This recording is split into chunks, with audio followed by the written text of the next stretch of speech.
Alright, I'm going to try to create a short video showing you how to use some of the more important built-in features of Word. This is for, I think, assignment, I'm using the templates for assignment 4, okay? So the first thing you notice here is that I've got my headings, right? These are headings, and I just wrote a blurb after each one of them. And I also noticed that there's an extra space there. You know how you can tell if I went to put these paragraph marks on, you can see that there's an extra space there. All right, so I'm going to backspace to get rid of that and turn those paragraph marks off. Okay, let me just click on something. That's fine. Okay, so that's what I'm starting with. So the first thing I want to do, how do I put a header in? Well, just click up here and write your header. And once you do that, click outside. You want a footer, do the same thing here. All right, that's pretty simple, a header and footer. And you can also go up here and go to insert, all right, and they have header, footer, page number, all right, but that was the quick and dirty way of doing it. Okay, now I want to use headings. I want this to be a heading, this, and this. So let me select them all. I'll select the first one. See how that my cursor changed? I want to select this one too. You hit the, I think it's the control. Hang on. Yes, it's a control. Oops. So I'm going to select, those two are selected. Hit control, select that. I got my control depressed. Hit that and hit that. So these are my 5 top headings. So I want to go up to home and I want to make this heading 1s.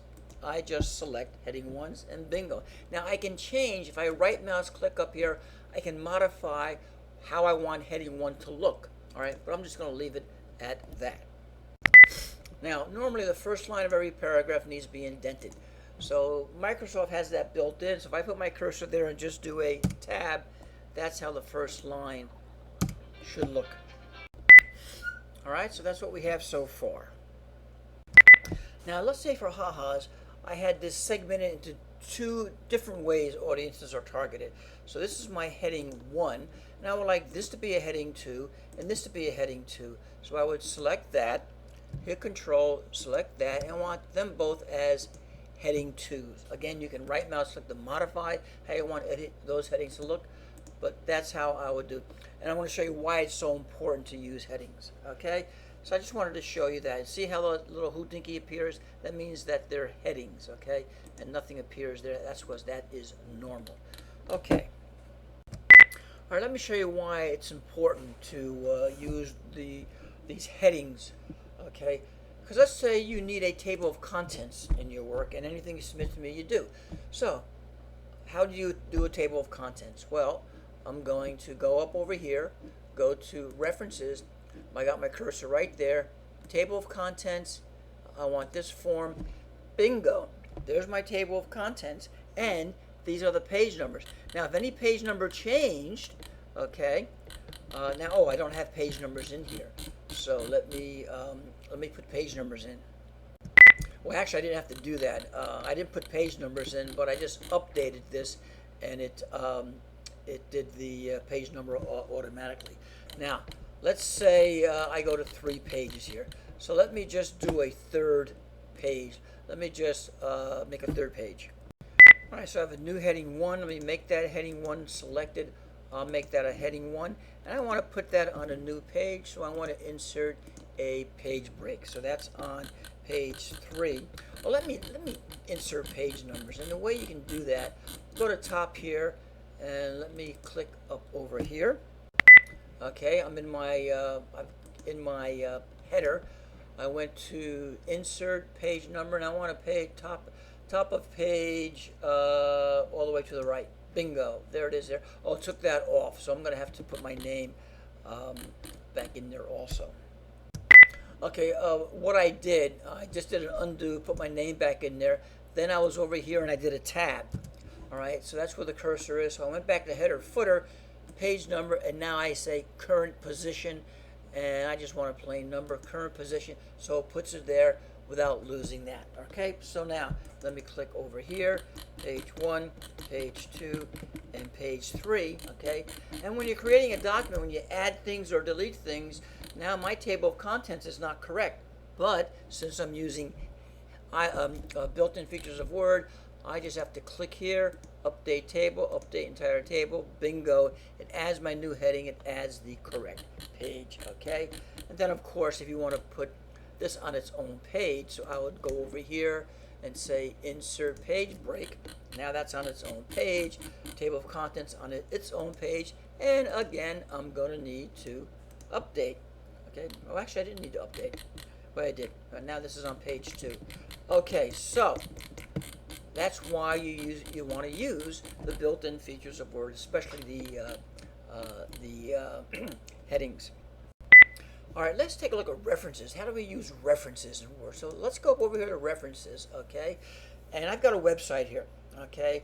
Network World, what is hybrid computing? Okay, and I want to add this into my database because I might want to use this reference in a document. So first thing I do, I click on references. In the ribbon, I go to manage sources, okay? And now I want to hit new. And now based on what I see here, I'm going to fill this out. All right. This is a website, so I select the website. Author, I like doing the author this way. You select edit here and fill this out for author. Okay, and say add. If there's more authors, you would add them in there, and I say okay. So that's the author put in there correctly. Okay, so here's the name of the web page, name of the website, year, month, day, and the actual URL, all based on what I see here. So that's how I would fill that in, and just simply okay, and it puts it in the database. Let's see what a journal, if I went to a journal, what that would look like. So this is an actual journal. So I would go to new again, and I would select journal, journal article. Okay, here's a journal article. So I'm filling this out based on what I see here, okay? And normally this is all you need, but this gives me more information, a very important piece of information here, the DOI, all right? So I want to see if I can enter that, but I don't see that here. But if I click here on show all fields, it's got publisher, and I can put IBM there, and it also has more information that I can put in the URL, the DOI, and I'm going to fill out more information now.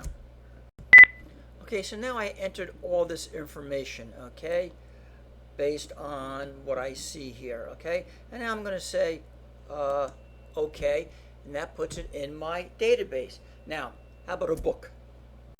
Okay, and here's a textbook I have. Just happens to be a textbook on Disaster Recovery Handbook. All this information is easily accessible from the textbook. I don't think I added any additional information. Don't think I needed it. No, that's good. All right. So that's the textbook. All right, and I already have it up there, so I'm going to cancel. I just wanted to edit it. So I got a journal, a website, okay, and a textbook. All right, so I'm going to close this now. Okay, back to here. Let's say I want to use those. I want to put one reference here, so I put my cursor right there. I go up to insert citation. I'm going to click my first one. I don't care what they are. That's how the in-text citation would look. Let me put my other one here. Insert. That's how it should look. Let me put the other one right there, or the third one. That's how my in-text citations would look. And you can put them wherever you're supposed to put them. Now, what would my bibliography look like? Let me put it right there. So I would go bibliography, and I would choose this one. And this is what an APA, you can choose what form you want. This is what an APA reference list would look like. Okay, now the only problem here, not really a problem, is if I go to home here, this is Times New Roman, and this isn't, all right? At the end, when you're ready to hand everything in, then I would select all this, and just to be consistent, change it to the Times New Roman.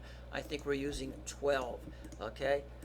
Yeah, Times New Roman 12. That's what I would do. But you do that at the end, because if you did it now, and if I went to update the references here, it's going to revert back, okay?